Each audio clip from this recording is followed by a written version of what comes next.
And on this episode, we are live here in Arizona, and we're going to talk with Amanda Head, the Hollywood conservative, about a number of issues. And, you know, it's been over a week now since our last episode, so we'll get into, I guess, a little bit into that as well. And who knows what else we'll get to talking about. So stick around and enjoy this episode of TrendChat.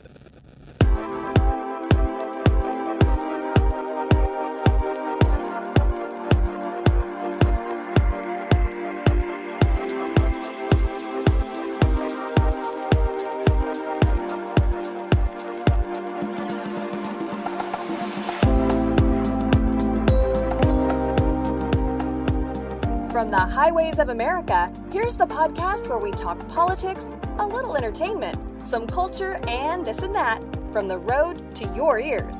This is TrendChat with your host, Brian Bledsoe.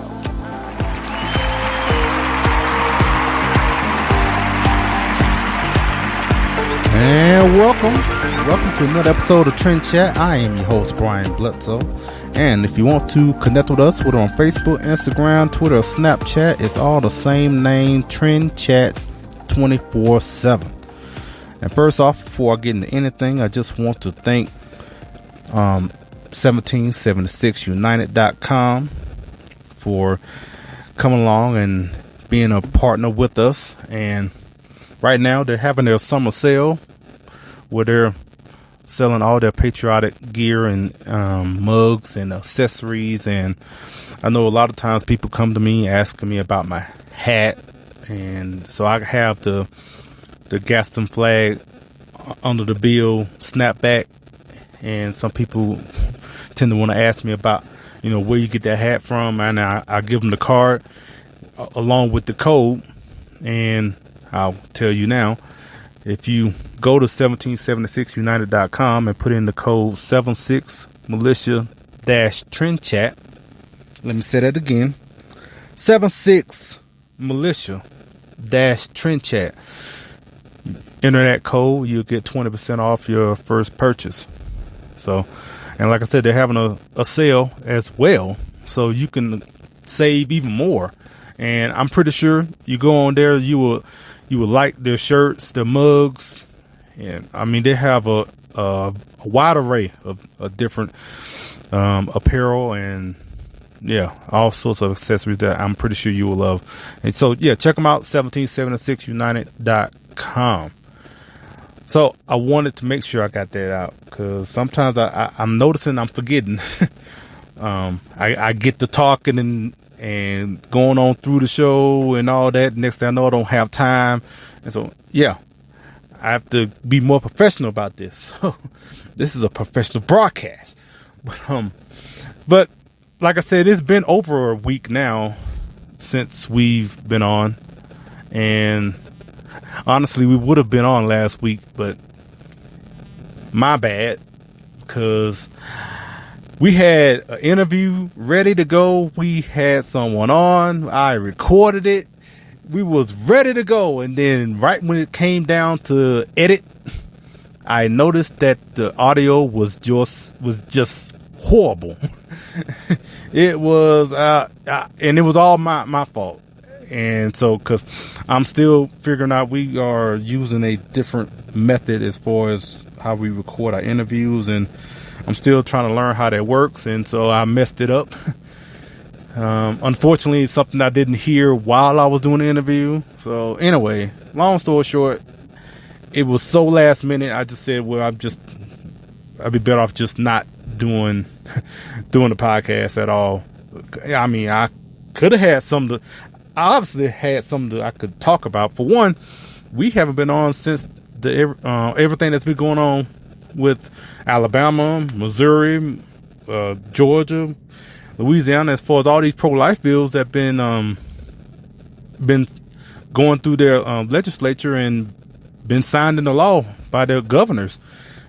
Most recently, I think today, Louisiana, which has a Democratic governor, has signed a pro-life bill in Louisiana, which is shocking. But I hope this is a movement that is growing, that will just continue to grow. And that's something that we'll talk about with Amanda in our interview later on. But one thing I've noticed too, when it comes to this, all these bills that have been passed, is that obviously you have the divide between your pro-murder, they call pro-choice, or pro-death. It is funny. Now I'm thinking about that article I read about NPR as far as how they want to talk about this issue, and basically try to basically make abortion sound as tame as possible in their language.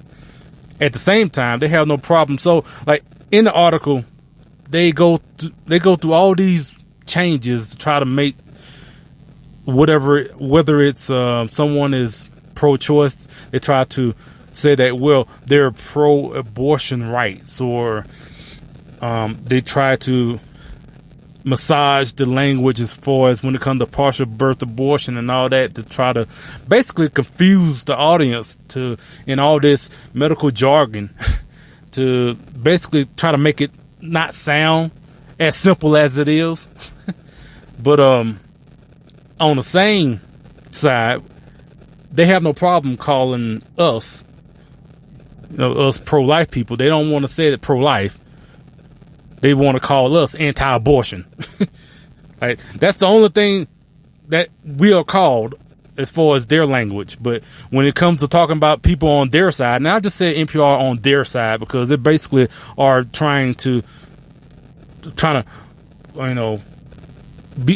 basically on the side of the pro-choice, the pro-death, the pro-murder. They're on their side. I mean, whatever. So they're basically making it, all fluffy for them. But now, when I was thinking about that and just this whole movement, it feels like a movement, and to me, it feels like it just kind of came out of nowhere. But this all these bills that have been passed and everything, you obviously have one side that is for abortion and another side that is against abortion. On top of that, this is actually dividing Republicans as well, and even some, conservatives as well, because, and especially in talking about Alabama, where there are no exceptions except for the life of the mother.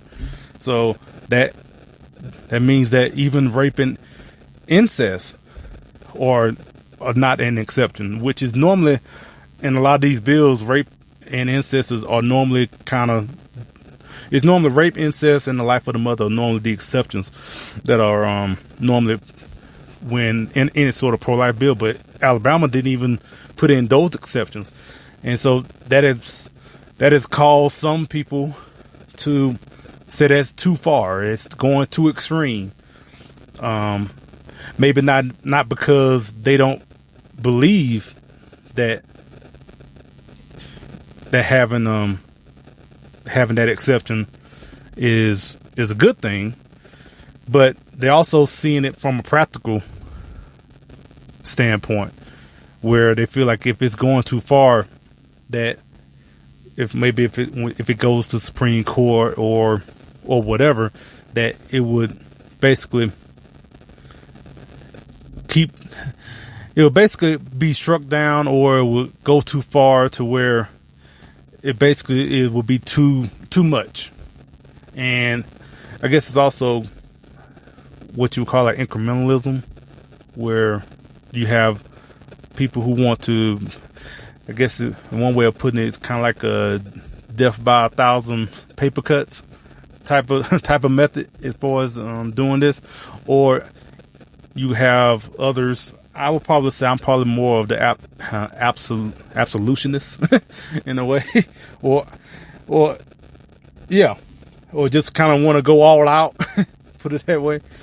And I'm for whatever works, basically. Whatever that works. So if it's all or nothing, if that works, fine. That's where I'm basically am. But if we have to do a little by little, as long as we're getting somewhere, that's where I'm at. So I don't know where that puts me as far as in that debate, but that's where I stand on it. But even with, like I said, when we talk about the exceptions, especially when we talk about rape and incest, and for one, we're talking about a very small percentage, for one, and on top of that, we're talking about a horrible circumstance that we're having to deal with. But all that being said, circumstances of the conception does not diminish the humanity of the child. Bottom line. So as much as a horrible, it's just a horrific situation for, especially rape and incest, for that to happen. It's still, at the end of the day, for one, that child is innocent. That child didn't do anything to be executed, basically. And basically to have their life ended due to the sins of the father. Now, the rapist should get punished to the full extent of the law. No problem with that. But the child should not be punished for that. So, but like I said, all of this that has been going on is kind of, I guess maybe for some, maybe it's, like I said, they see it as going too far, that it's going to the extreme. And, well, we'll find out, because we're pretty sure that at least one of these bills are going to make it to the Supreme Court, if not all of them. But hopefully we'll finally get an opinion, a ruling from the Supreme Court finally on this. Because, for one, they're already being, sued. Lawsuits are already out there. And so they're already in motion as far as getting up to the Supreme Court. So, but like I said, we're going to talk about that with Amanda as well. We'll get more into that in our interview. But before that, we're going to have a word from the Politichicks, and after that, I guess I'll give a little story about what happened the past couple of days in Vegas. I guess it's not much. It's not going to be some wild, crazy like the Hangover story, but just a little bit about that. Anyway, we'll talk about that after this. Hello, this is Brian Bledsoe, host of TrendChat, also contributor at Politichicks.com. Here to tell you about the new book called Politichicks, A Clarion Call to Political Activism, with over 300 pages from contributors like myself, talking about topics such as education, social issues, healthcare, the Second Amendment, and of course, activism. I encourage you all to check it out at Politichicks.com, and is also available at Amazon and Barnes & Noble. Politics and other stuff, maybe. This is TrendChat with your host, Brian Bledsoe.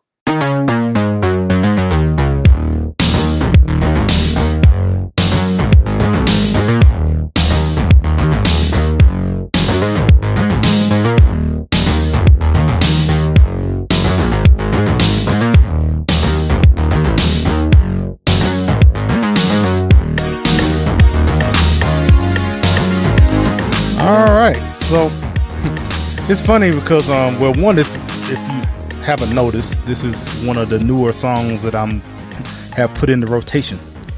But it's funny, I'm looking at the name of it, which I didn't think about it until now. So the title of this song is called Power Walking, and so yeah, it's funny because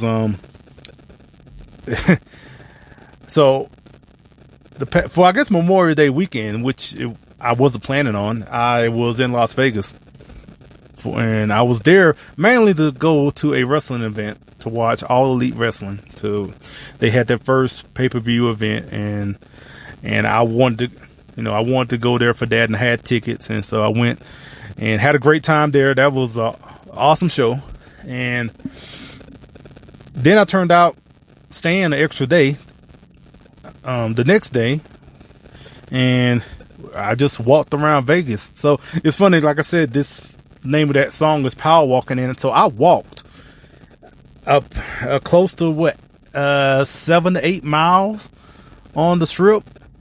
So I started. So anybody that knows about Vegas, you'll know what I'm talking about. If you don't, just bear with me for a second.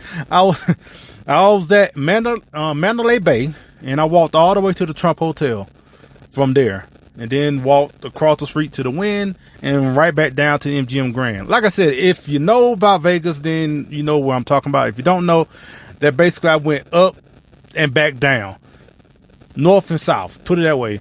And all together, when I looked at my steps and my distance, it turned out I walked like 7 miles in about 4 hours. And so, I got a chance to see everything, even stuff I didn't want to see. So, and yeah, I didn't take part in a lot of the debauchery, which is very easily to take part in. But one thing I did do is something I always want to do, is zip line. And I got a chance to do that.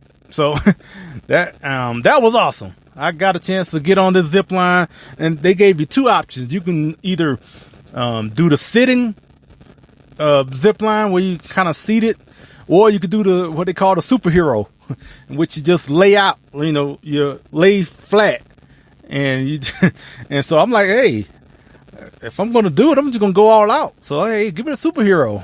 Put me up top. So we like 11 stories high, and went like 5 blocks down Fremont Street.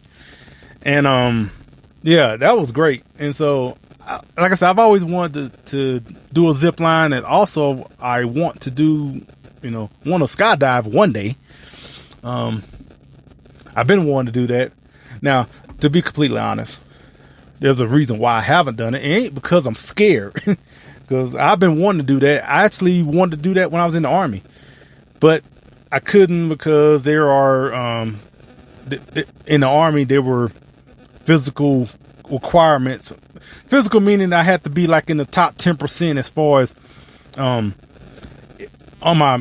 my physical tests, meaning I had to be in the top 10 as far as my time running 2 miles and how many push-ups I do.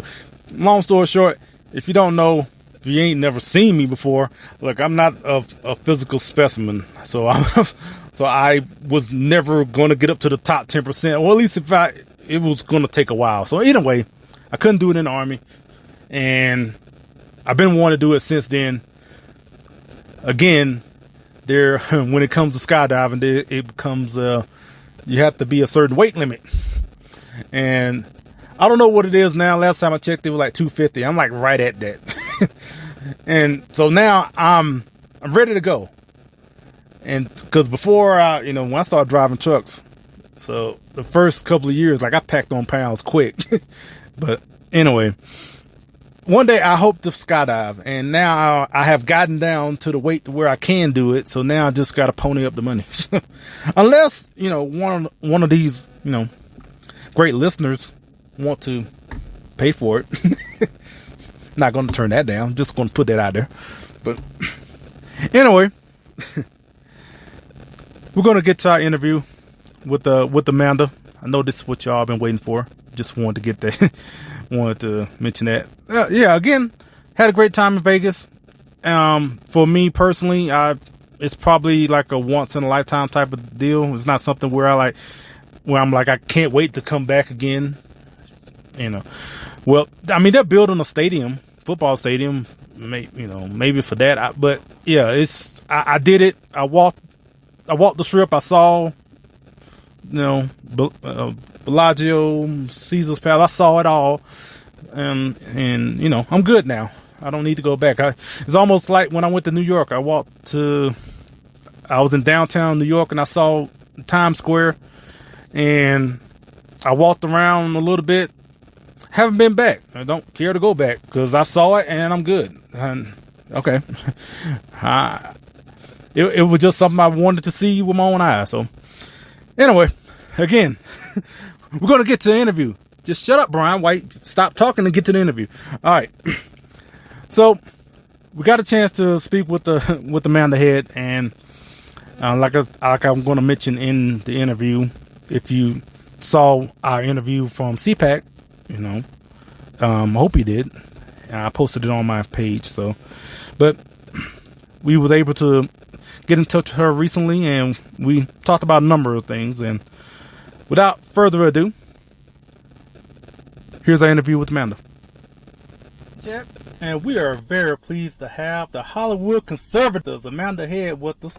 She's an anchor for America's Voice News, and if you followed me as far as when I was at CPAC, I was actually able to come on there for a couple of minutes, and I appreciate that as well. And so we wanted to bring her on to talk about a little bit of this and that, and we're very happy to have her on. So how you doing, Amanda? I'm great, Brian. Thanks for having me on. So first off, before we get into anything, one thing that I noticed is that we're both from Alabama. Indeed, yes. The good old state, heart of Dixie. And, I live in Los Angeles, but Alabama will always be home to me. So where in Alabama? I grew up, technically I was born in Nashville. I lived in Nashville until I was 8, and then we moved to Hoover, which is a suburb outside of Birmingham. Okay.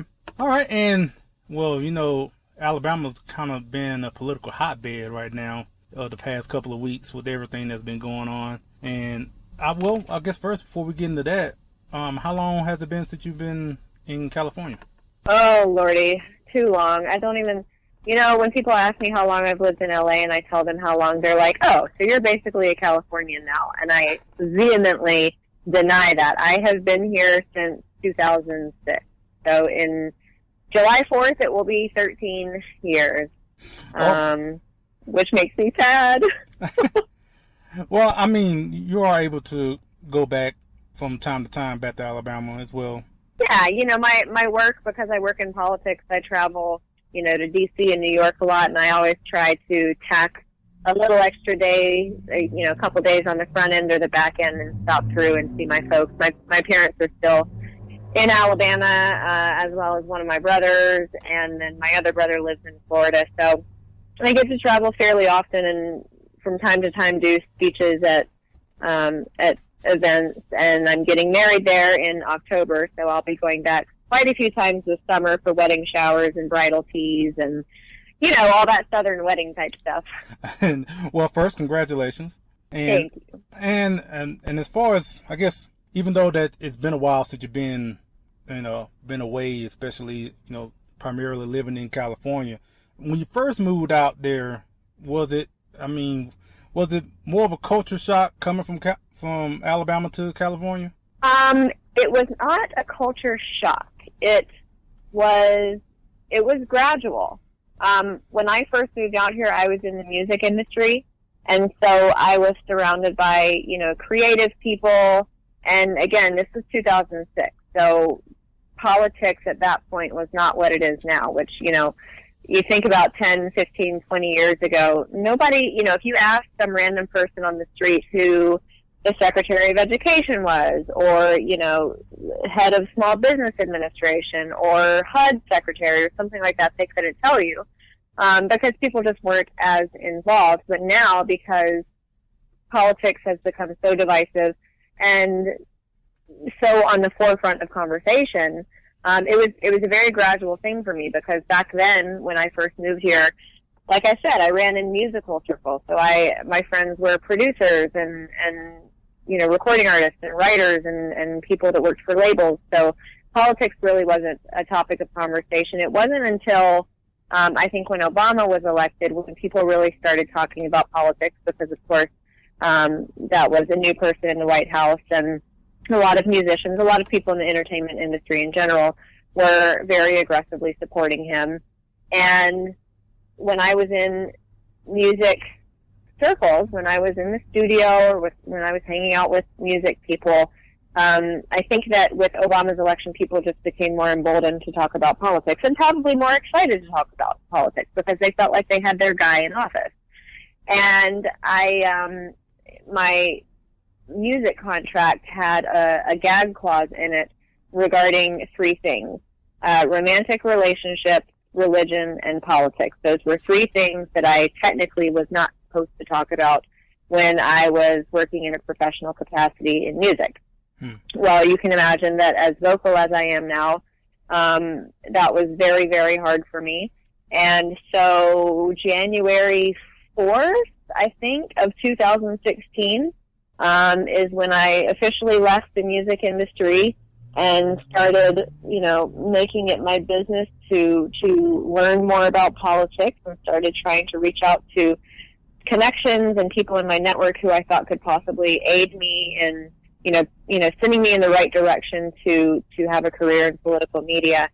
And, of course, ever since President Trump was elected, that has probably been the biggest culture shock, is that since he was elected, people have just become absolutely nutso here in Los Angeles, to the point where, I can't go outside. Now, for those who don't know me, I'm 5'1", and I hover around 103 pounds.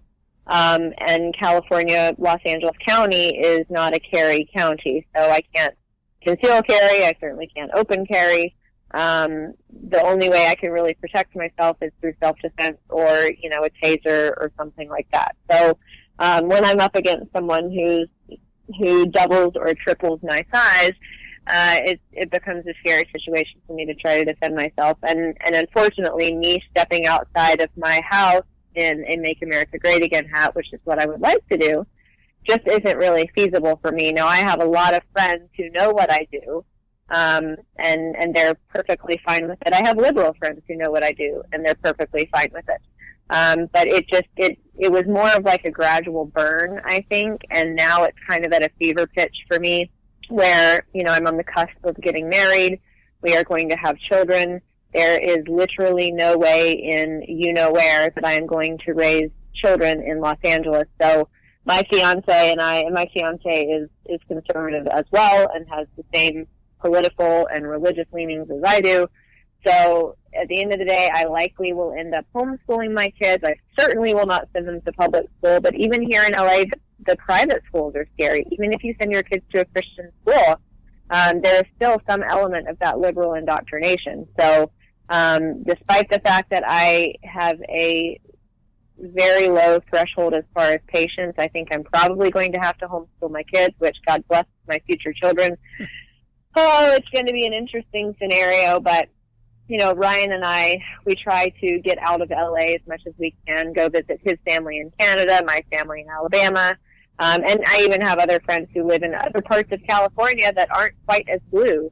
So, it's not the most fun place to live, but, when I think about moving to another liberal city, like if I move to Chicago or Seattle or somewhere like that, I would definitely not want to do it, because as much as I hate LA for a lot of reasons, it's the devil I know.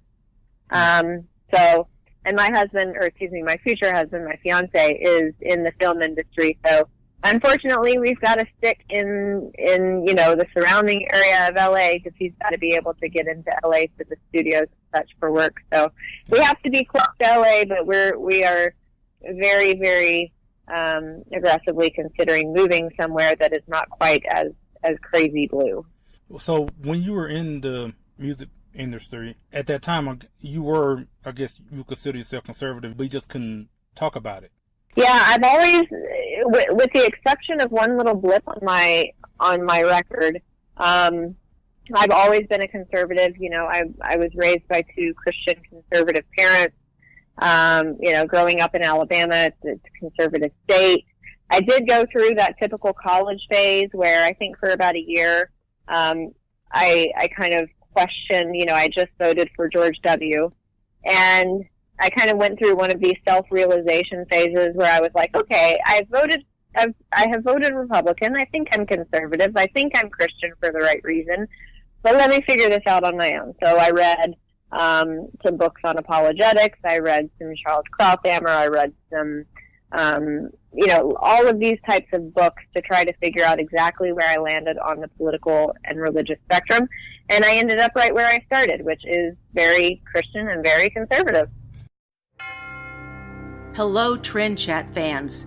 The Founding Project invites you to experience our latest resource to take civics to citizens, TFP's new website. Visit us at www.thefoundingproject.com. Be a part of the civics movement with the Founding Project. The Founding Project is a 501c3 education nonprofit. Join us today. Yeah, and well, especially being in California, I mean, I think, you have friends from all across the political spectrum. And with that, and especially like I mentioned before, that in the past couple of weeks, Alabama has been as far as what was going on with basically abolishing abortion. And yeah. So have you had any conversations as far as that, especially if they know that you're from Alabama and kind of want to get some insight from you about it? Oh, yeah, of course. I have a lot of people asking me about it. And, there are so many different aspects to that bill that Governor Kay Ivey signed into law. First of all, people have to understand that, for every action, there is an equal and opposite reaction. And what we saw happening in New York, I think what you are seeing now in states like Alabama and Mississippi and Georgia and Ohio and Missouri, these are reactions to very, very far left, basically infanticide bills in states like New York. And Alabama's abortion bill is not set to go into effect for 6 months. So this has been a multi-statewide effort to urge the Supreme Court of the United States to revisit Roe v. Wade. Now, we don't know if that's actually going to happen, but as far as it stands right now, this bill in Alabama, of course, as everyone knows, only allows for one exception, which is if the life of the mother is in peril. Now, I am obviously very, very pro-life. As far as the exceptions of rape and incest, I have kind of mixed feelings about that because on one hand, that's a horrible thing for anyone to experience. On the other hand, a life is a life, no matter how it's conceived. And, you have so many Democrats on the left side of the aisle, basically, because we know that at least in Alabama and nationwide, this is a statistic, that it's Black American babies who are being aborted at exceedingly higher rates than white babies and Hispanic babies.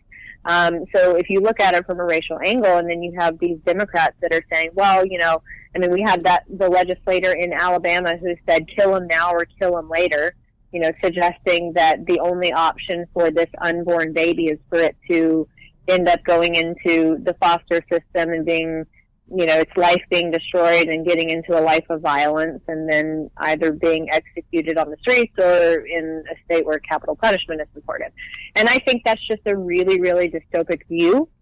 And you take into account how many kids in America have grown up in the foster system but have grown up to become amazing contributing citizens. My oldest brother was in the Tennessee Baptist Children's Home. He was in the foster care system.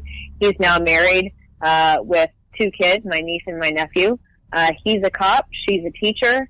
They're amazing people. He has an amazing life with a loving wife, loving kids, great extended family. And I think that for Democrats, it's really dangerous for them to assert that type of idea like that, like the man in Alabama said, kill him now or kill him later. And again, a life is a life, and it's such a complex issue.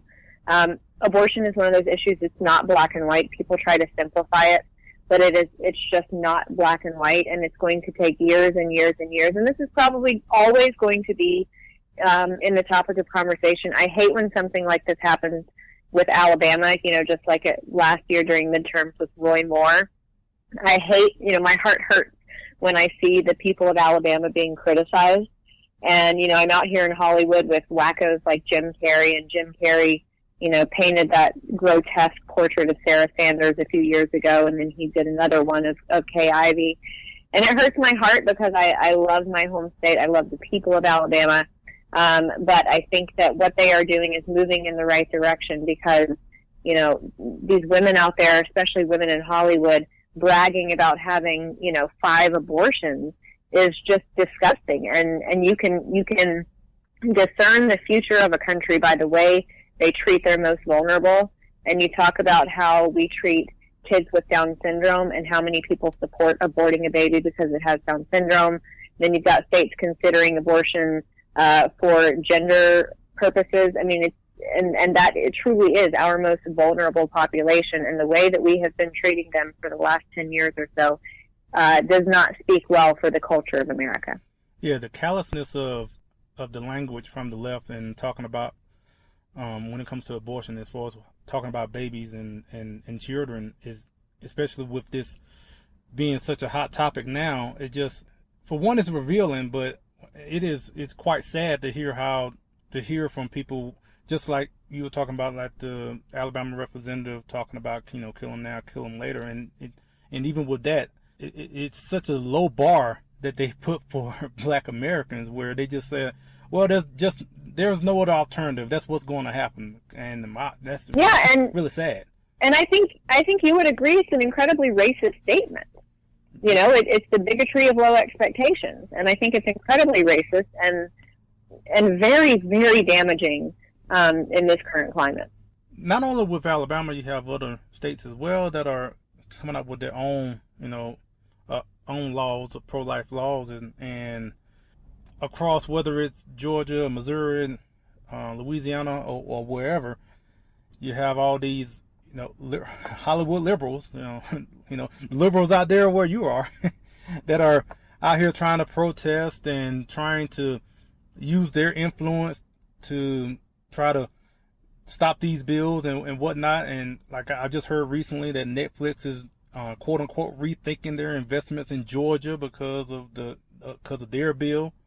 And you got this going across the board. And then I came across an article that I saw on your website, the Hollywood Conservative, talking about Taylor Swift is thinking about becoming.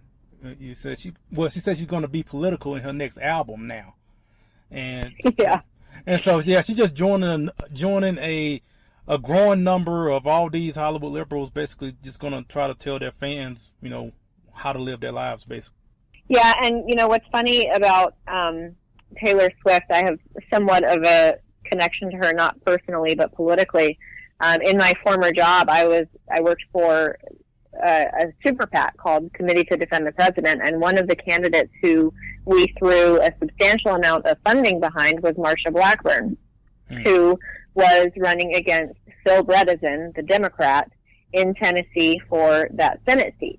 It was Bob Corker's Senate seat. And so you had Marsha Blackburn, the Republican, running against Phil Bredesen, and it was the first time that Taylor Swift stepped out politically and supported someone. She supported Phil Bredesen, and Phil Bredesen lost handily. And you're talking Taylor Swift's home state, a state that ostensibly, by all measures, you would think loves her because of how much pride she has in her home state. I think she owns property there. Her parents still live there. She comes back there frequently. And even in that instance, even in her home state, even the fact that only one time this is her first time of committing to a candidate and supporting him publicly, she still lost. That candidate lost to Marsha Blackburn, the Republican.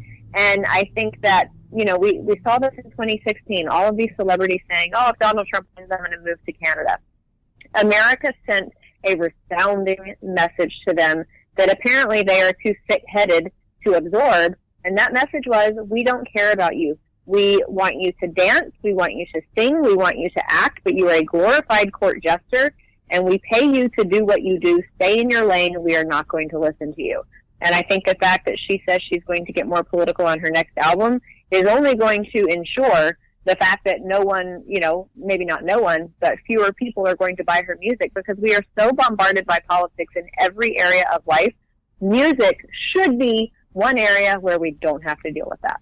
Well, entertainment in general, whether it's on the screen or on the court, on the field, or wherever, all sorts of entertainment. That's the area where people tend to want to escape. I mean, that's a lot of times what you call escapism. And when you want to fill that up with politics, especially with people who probably deal with politics 24 hours a day almost, and now you're going to put this into the entertainment sphere. You're going to ignore a lot of people as far as doing that. Yep. And she, hopefully she'll learn her lesson. Hopefully she's smart enough to figure out that, that's not the direction you want to go. I'm impressed with some companies that have seemed to have learned their lesson. ESPN's new president announced that they were going to stay away from politics. Dunkin' Donuts tweeted out last week, it's not our intent to start political conversations among people. We make coffee and donuts. That's really all we care about doing. So I hope that other companies will join them in not becoming the corporate version of political activists, because ain't nobody got time for that. Well, I think that, well, for one, it's not done just because they all of a sudden become woke. I mean, there is a strategy to this, and they're looking at where they can make some money off of this. And so I'm definitely cynical in the way of thinking that they're also using this as far as a way to get some money from somebody. So. Oh yeah, but you know what? As a corporation, you have a right to do that. And by the way, as a corporation, if you're a corporation who supports liberals and progressive ideas, you absolutely have a right to talk about that. As a private business, you are beholden to your shareholders, but other than that, that's about it. So I'm not saying that it's not right for them to speak out. I'm just saying it's simply not lucrative, and I don't think it's good business. I mean, look at what happened to the Dixie Chicks. They were country artists in a genre of music that is overwhelmingly Republican, and they decided to come out and say those things about George W., and it was the worst decision they ever made, and they suffered greatly because of it. So, Taylor Swift is basically Dixie Chicks 2.0, and if she suffers because of it, I'm not going to feel the least bit bad for her. Oh, no, I won't either. Yeah, I mean, that if you want to go out on that limb, you go right ahead. I mean, that's your right if you want to, and if people want to stop, supporting you because of that, that's their right as well. So as far as if people want to get in touch with you on social media, where would they go? Sure. So you can find me on Facebook and Instagram. Just type in The Hollywood Conservative. And then on Twitter, it's TheHWCon, TheHWCon, because Twitter discriminates against long names. So I had to shorten it. And also America's Voice News? That's right. Yep. AV News on Twitter. You can download their app for America's Voice News, and you can watch our show and all of our programming live every day. We've also got clips to interviews on the website as well. So if you missed, we had George Papadopoulos on today, so you can rewatch we have a replay at 9 p.m. Eastern. Our show runs from 1 to 3 p.m. Eastern every day, but if you miss it live, you can watch the replay at 9, and then find clips to all of our other segments and interviews if you miss it. So it's a great little handy app. You can download it on your phone, Google, Apple. You can download it on Roku, Amazon, or Apple TV, Amazon Fire. It's pretty much on all the platforms, so it's pretty easy to find, and it's free. All right. Well, everyone, as she said, check it out. And also want to say again, thank you for having me on at CPAC, and hopefully we'll have you on again. Thank you. And everybody, my website is thehollywoodconservative.us, and you can go to that website and sign up for my newsletters. I send out a newsletter every day. So I knew I forgot something. I knew I did too. All right. Thank you so much for your time. All right. Thank you, Brian. Hey, this is Benny Johnson. You're listening to Trend Chat with Brian Bledsoe, the best beard in the business. Yep. And thanks to Amanda for joining us. So we are out of time. And we got it all in right on time. So next week, I do not know what we have for next week. I really don't, but I'm pretty sure we'll have something. So again, thank you so much for joining us. And I just want to say right quick, check out COL1972.com, Culture of Life. Check them out. COL1972.com. trendchat1472.com. TrendChat, get 10% off. So check them out. And until next time, we'll chat with you later.